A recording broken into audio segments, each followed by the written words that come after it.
Budget round ટેબલમાં આપનું સ્વાગત છે. હું છું પ્રીતિ દલાલ અને બજેટ 2025 હવે બસ ગણતરીના દિવસો જ બાકી રહ્યા છે અને ઘણી બધી આશા અને અપેક્ષાઓ આપણે રાખી રહ્યા છે અને એની જ આજે ચર્ચા કરીશું. મારી સાથે જોડાઈ રહ્યા છે ઓયસ્ટર કેપિટલના અતુલ જોશી, અશ્વિન પારેખ એડવાઇઝરી સર્વિસીસના અશ્વિન પારેખ અને લેબોર્ડ ગ્રુપના યોગેશ ભટ્ટ. આપ બધાનું ઘણો સ્વાગત છે. અને અતુલભાઈ, હું એમ માનું છું કે અત્યારનો જે પીરિયડ હોય છે till the budget is the best period, કારણ કે આપણે ઘણી બધી આશાઓ, અપેક્ષાઓ, હોપ, એક ફૂલ આપણે ઝોનમાં હોઈએ છીએ. 1 ફેબ્રુઆરીના ખબર પડશે કે વધે છે કે ઓછું થાય છે. પણ જો આપણે માપવું હોય તો what is the current situation? જો આપણે બજેટરી ફંક્શન્સ સરકારના જોવા હોય તો અત્યારના વેર ડુ વી સ્ટેન્ડ? અત્યારના પરિસ્થિતિ થોડીક ગંભીર કહેવાય મારા હિસાબે. રેવન્યુ ફ્રન્ટ ઉપર આપણે જોવા જઈએ તો જે એક્સપેક્ટેડ ગ્રોથ હતો એટલો ગ્રોથ દેખાઈ નથી રહ્યો બજેટના હિસાબે, અને રેવન્યુ એક્સપેન્ડિચર જેટલો બજેટ કરેલો એટલો થવાની પૂર્ણ શક્યતાઓ છે. એટલે ગવર્મેન્ટની પાસે ફક્ત એક શસ્ત્ર બાકી રહે છે અને તે છે કેપિટલ એક્સપેન્ડિચર. તો આપણે જોઈએ કે કેપિટલ એક્સપેન્ડિચરમાં ગવર્મેન્ટે ગયા વર્ષના બજેટ કરતાં આ વખતે ઘણું વધારે બજેટ રાખ્યું હતું. ગયા વર્ષે 9.5 લાખ કરોડનું બજેટ હતું. આ વખતે બજેટ 11.15 લાખ કરોડનું એમણે બજેટ રાખ્યું હતું. પણ ગયા વર્ષ કરતાં એપ્રિલ ટુ નવેમ્બર સુધીમાં ગવર્મેન્ટે ઓછો કેપેક્સ કર્યો છે. દેટ મીન્સ કે ગવર્મેન્ટને એ એબ્સોલ્યુટલી શ્યોર છે કે રેવન્યુઝ નથી આવવાના. જે ઇન્કમ એમણે એક્સપેક્ટ કરી હતી, ખાસ કરીને CGST તરફથી, કોર્પોરેટ ટેક્સેશન તરફથી, એ બધું નથી થઈ રહ્યું. તો એને લીધે એમને જો ફિસ્કલ ડેફિસિટનો ટાર્ગેટ અચીવ કરવો હોય તો ફક્ત એક જ રસ્તો છે અને તે છે કેપેક્સ ઓછું કરો. એટલે મારા હિસાબે આ વખતનું કેપેક્સ ગયા વર્ષના કેપેક્સ કરતાં બી ઓછું થાય. ટાર્ગેટ ઓછું કરું કે ના, એકચ્યુઅલ ખર્ચો ગયા વર્ષે એમણે 9.5 લાખ કરોડ જેટલા ખર્ચ્યા હતા.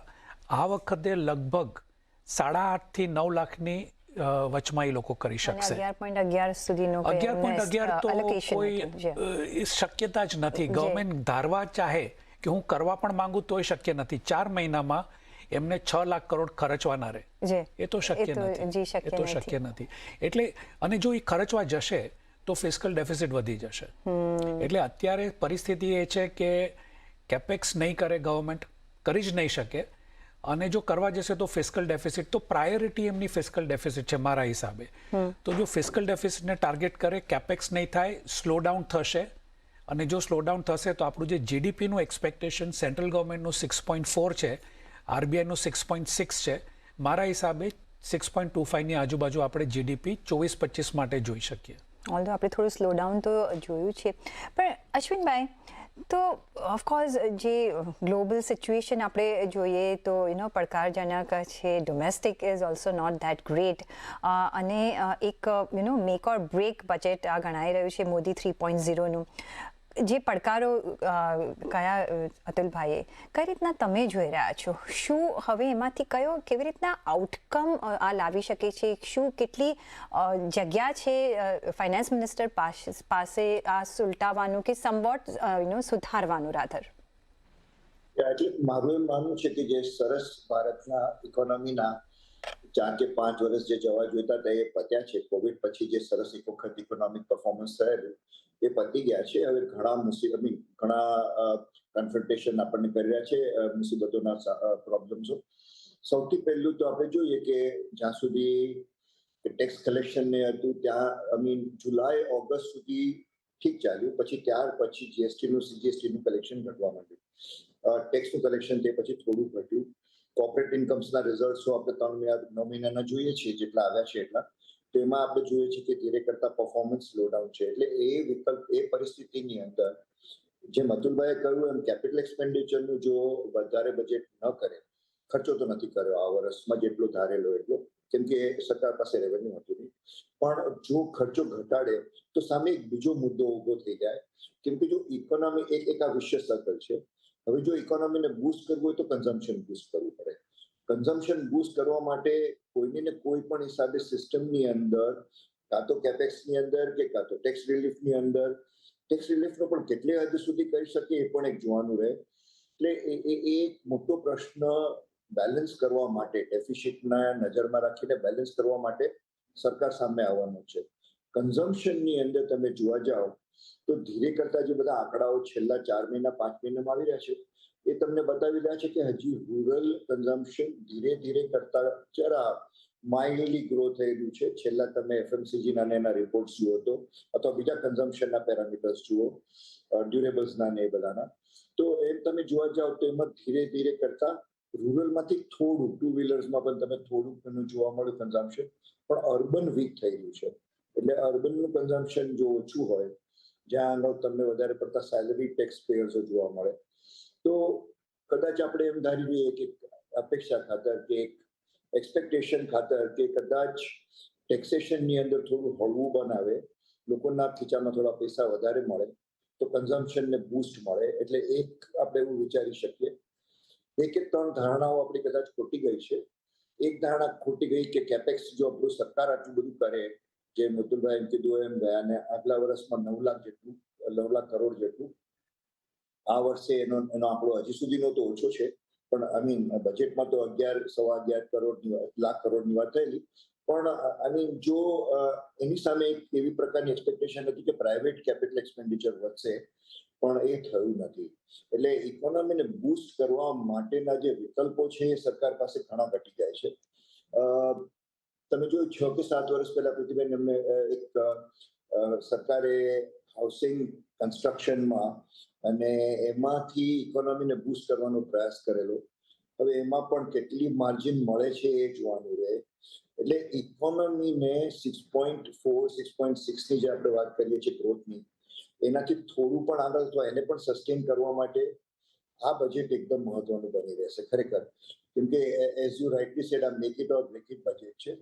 જો દિશાકીય સારા સૂચનો આવે, અને એ પણ આપણે જોયું એમ અમેરિકાના નવા પ્રેસિડેન્ટના આવ્યા પછી જે પાછા એમાં જે નવા પ્રશ્નો ઉભા થયા છે, ટેરિફ રિલેટેડ, એક્સપોર્ટ્સ રિલેટેડ, એ બધાને પણ પાછું ધ્યાનમાં રાખવું પડે. એટલે આ બજેટ ઘણું મહત્વનું થઈ રહે. 2 કે 3 એક્સપેક્ટેશન આપણે રાખી શકીએ. એક તો કંઈક FDIમાં કંઈક થોડું ઘણું વધારે આવે. FDI આવતું નથી ઇન્ડિયામાં. કદાચ ઇન્સ્યોરન્સ સેક્ટરમાં કદાચ ઓપન કરે, બીજા વેતન સેક્ટરમાં ઓપન કરે, ડિફેન્સમાં કંઈક આપણે થોડા અનાઉન્સમેન્ટ જોઈ શકીએ. તે સિવાય વિકલ્પ ઓછા છે, જે મૃત્યુભાઈ કહ્યું એ પ્રમાણે. હા, એવન્યુઝ ઓછા છે આ વખતે, અને that is scary, isn't it? અને યસ, જે નવા પ્રેસિડેન્ટ આવ્યા છે, અનપ્રિડિક્ટેબલ પ્રેસિડેન્ટ ઓફ અમેરિકા, આપણે જોઈ રહ્યા છીએ આવતાની સાથે સિક્સર્સ અને બાઉન્ડ્રીઝ મારી રહ્યા છે કે હવે જોવાનું રહેશે કે કઈ રીતના આગળ થશે. ટેરિફ્સ કઈ રીતના આવે છે. ઇન્ડિયાનું હજી નામ નથી આવ્યું, પણ આઈ થિંક જે લેટેસ્ટ આપણે જે જોયું કે 15% કોર્પોરેટ ટેક્સ રાખીશું જો તમે મેક ઇન અમેરિકા કરશો. જો નહીં કરો તો તમને વધારે ફટકારવામાં આવશે. સો લેટ્સ સી કે કઈ રીતના આગળ ચાલે છે. પણ યોગેશભાઈ, માર્કેટ પોઈન્ટ ઓફ વ્યૂ શું આશા રાખીને બેસ્યું છે? કારણ કે ખાસ તો માર્કેટ નર્વસ છે. એક પોઈન્ટ એને એક સમય એવો હતો કે આપણે ડીકપલ થઈને ચાલતા હતા. વર્લ્ડ ઓવરમાં જે પણ કંઈ ચાલે, વી વર ઓન આર ઓન. એ આપણી સ્ટ્રેન્થ હતી.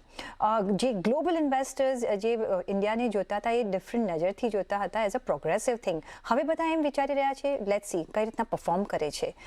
ચાઇનાનો આપણને એક +1 એડવાન્ટેજ હતો, એ આપણે કેટલો લીધો છે મને ખબર નથી. અને હવે ચાઇના ઇઝ ઓલ્સો અપકમિંગ, અને એમના નંબર્સ જે કહી રહ્યા છે, વી ડોન્ટ નો કેટલા સાચા કેટલા ખોટા છે. જો કે પણ માર્કેટ શું આશા રાખીને બેસ્યું છે? કઈ રીતના માર્કેટની મૂવમેન્ટ ચેન્જ થઈ શકે છે? કયા એવા પગલાં તમે જોવા માંગશો કે કઈ રીતના અત્યારના સિનારીઓ છે રાધર? Good afternoon Pritiben. તો ડેફિનેટલી આ બજેટ આપણે જો એનાલિસિસ પોઈન્ટ ઓફ વ્યૂ જોઈએ તો એક વસ્તુ ધ્યાનમાં રાખવાની કે આ બજેટ જે આવશે એ ઇલેક્શન પછીનું પહેલું બજેટ છે.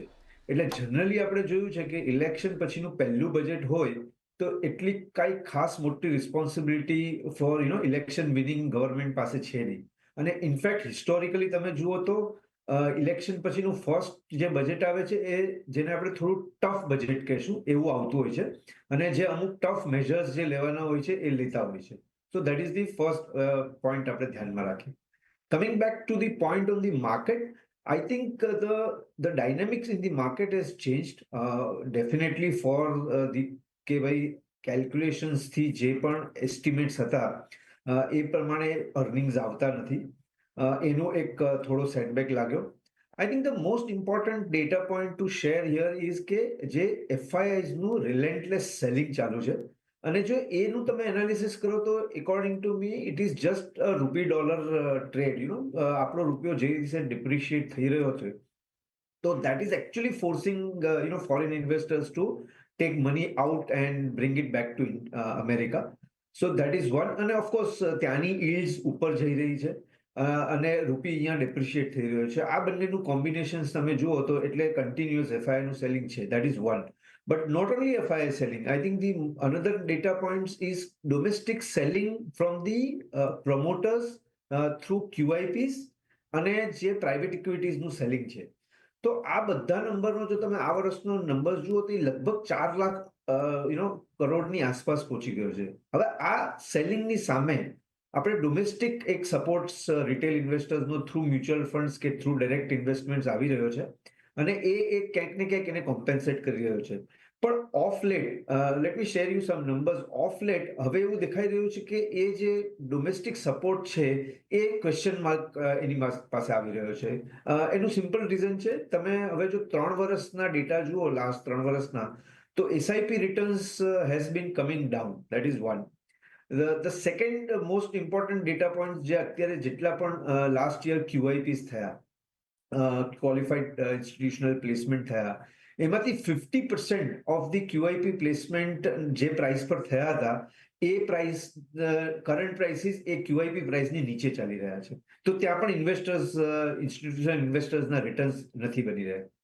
So overall આપણે એને જેને કહીશું કે we are in a situation where on one side earnings નથી આવતા, રૂપી ડિપ્રિશિએટ થાય છે એટલે FII ફ્લોઝ ચાલુ છે, વેલ્યુએશન્સ જે એલિવેટેડ લેવલ હતા એ લગભગ ઉપરના લેવલથી આપણે નિફ્ટીમાં લગભગ 12% ઘટાડો જોયો, મિડ કેપ સ્મોલ કેપમાં 13 થી 14% ઘટાડો જોયો. તો બ્રોડલી સ્પીકિંગ માર્કેટ એક કન્સોલિડેશન જેને આપણે કહીએ કે એ ફેઝમાં ચાલી રહ્યું છે. Now, what can change the scenario?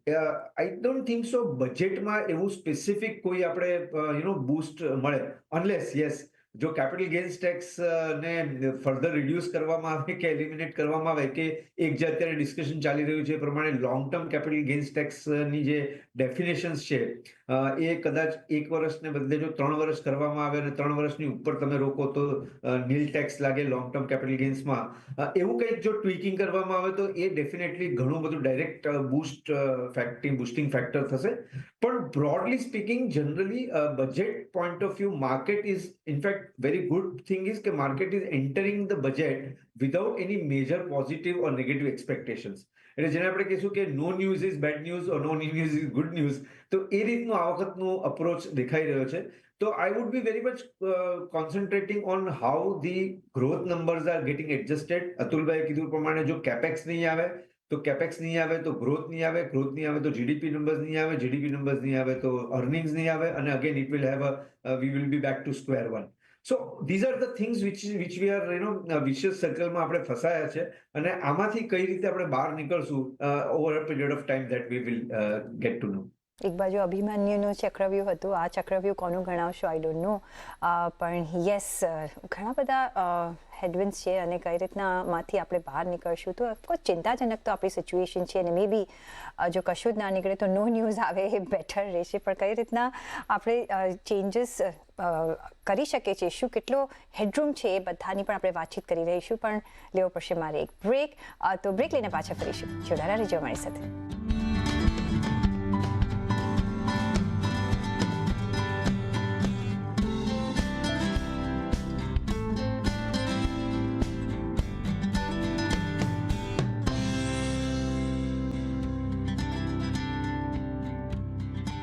પછી આપનું સ્વાગત છે બજેટ રાઉન્ડ ટેબલમાં, અને અમારી સાથે જોડાયા છે આજે ઓયસ્ટર કેપિટલના અતુલ જોશી, અશ્વિન પારેખ એડવાઇઝરી સર્વિસીસના અશ્વિન પારેખ, અને લેપોર્ટ ગ્રુપના યોગેશ ભટ્ટ. અતુલભાઈ, એવન્યુઝ ઓછા છે, ચેલેન્જિંગ ટાઈમ્સ છે, ડોમેસ્ટિકલી નહીં પણ ગ્લોબલી પણ આપણે જોઈ રહ્યા છીએ, કારણ કે ઘણા બધા આપણે તરફ નજર રાખવાની છે. તમે કહ્યું કે કેપિટલ એક્સપેન્ડિચર જો થોડું ઓછું કરે તો એ એક મે બી એવન્યુ થઈ શકે છે, પણ સાથે સાથે બીજા કયા એવા એવન્યુઝ છે? ડાયવર્સમેન્ટમાં પણ એટલું બધું થયું નથી એઝ યુઝ્યુઅલ એવરી યર આપણે જોતા હોઈએ છીએ. સ્ટેટ ગવર્મેન્ટ તરફથી કઈ જાતનો સપોર્ટ આવી શકે છે જેથી ગવર્મેન્ટ એમના એક્સપેક્ટેશન કે એમના નંબર્સ મીટ કરી શકે છે? આમાં કેવી રીતે હતું કે કેપેક્સ જે રીતે ઓછું કરે તો જે મશીનભાઈએ કીધું એમ કેપેક્સ ઓછું કરે તો જીડીપી પર ડાયરેક્ટ ઇફેક્ટ થાય અને એને લીધે પાછું રેવન્યુ ઉપર ઇફેક્ટ થાય. તો કેપેક્સ ઓછું કરવું એ રાઈટ ચીજ નથી, પણ એ એક જ ઓપ્શન છે, એટલે એ તો ઓછું થશે જ. સ્ટેટ ગવર્મેન્ટ્સની વાત કરીએ તો સિનેરિયો આખો ચેન્જ થઈ ગયો છે. એક સમય હતો 2010થી 2014ની વચમાં કે માની લો કે સ્ટેટ ગવર્મેન્ટ 100 રૂપિયા કેપિટલ એક્સપેન્ડિચર કરતું હતું તો સેન્ટ્રલ ગવર્મેન્ટ 100 રૂપિયા કરે તો સ્ટેટ ગવર્મેન્ટ 300 રૂપિયા કરતી હતી, ડબલ. પણ હવે એવું થઈ ગયું છે કે જો સેન્ટ્રલ ગવર્મેન્ટ 100 રૂપિયા કરે તો સ્ટેટ ગવર્મેન્ટ 30 રૂપિયા જ કરી શકે છે. કારણ કે દરેક સ્ટેટમાં એક પ્રોબ્લેમ એવો થયો છે કે ઇલેક્શન જીતવા માટે જે બી યોજનાઓ કરી છે કે જેમાં પેન્શન આપો, મફતમાં ટીવી આપો, મફતમાં આ આપો, મફતમાં પેલું આપો, ઘરે બેઠા પૈસા જમા થઈ જાય, તો એ બધાના પૈસા આવે છે ક્યાંથી?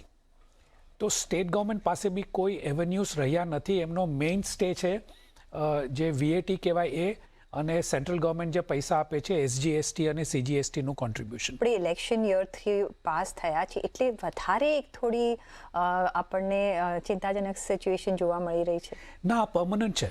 આ બધી યોજનાઓ અનલેસ રોલ બેક થાય તો સ્ટેટ ગવર્મેન્ટ પાસે પૈસો બચે, એ તો શક્ય નથી. એટલે રોલ બેક કરશે, કારણ કે હવે આપણે જોઈએ કે બીજું એક હિમાચલ જઈ રહ્યું છે ઇલેક્શનમાં, તો સેમ ફોર્મ્યુલા છે. કાંઈક ને કાંઈક તમે ફ્રી આપી દો, પેન્શન આપી દો, 2000, 5000, 10,000 રૂપિયા, આવશે ક્યાંથી પૈસા? એટલે આ બધાને લીધે સ્ટેટ ગવર્મેન્ટનું પણ કેપેક્સ એકદમ ઘટી ગયું છે. અને એને લીધે આપણે જોઈએ કે આપણી જે કેપિટલ યુટિલાઇઝેશન છે કોર્પોરેટ્સની, એ એક સમયમાં 65% હતી, વધીને 82% થઈને અત્યારે 77% થઈ ગઈ છે.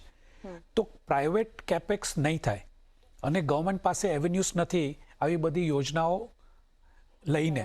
સ્ટેટ ગવર્મેન્ટ પાસે તો ડેફિનેટલી કોઈ એવેન્યુઝ નથી બચ્યા. સેન્ટ્રલ પાસે જે વોલ્યુન્ટરી એક્સપેન્ડિચર છે એ કટ કરવાનું એક છે, બાકી કોઈ અત્યારે સાધન દેખાતું નથી. અશ્વિનભાઈ, તમે કહ્યું કે થોડું કેશ આપે, ટેક્સ રિલીફ આપે, અને અત્યારના આપણે જાણીએ છીએ કે બધું જ ટેક્સેબલ છે. આઈ ડોન્ટ નો કોઈ એવી આઇટમ છે કે જેમાં ટેક્સેબલ નથી. આપણે ટેક્સ પર ટેક્સ પે કરીએ જ છે. કઈ રીતના તમે કોઈ એવેન્યુઝ જોઈ રહ્યા છો? શું કઈ રીતના કન્ઝ્યુમરના હાથમાં, ટેક્સ પેયરના હાથમાં વધારે કેશ આપી શકે? કોઈ એવા તમે કયા એવેન્યુઝ જોઈ રહ્યા છો જેથી ટેક્સ બજેટ પણ થોડું ઈઝ થાય? બે ત્રણ વસ્તુ છે.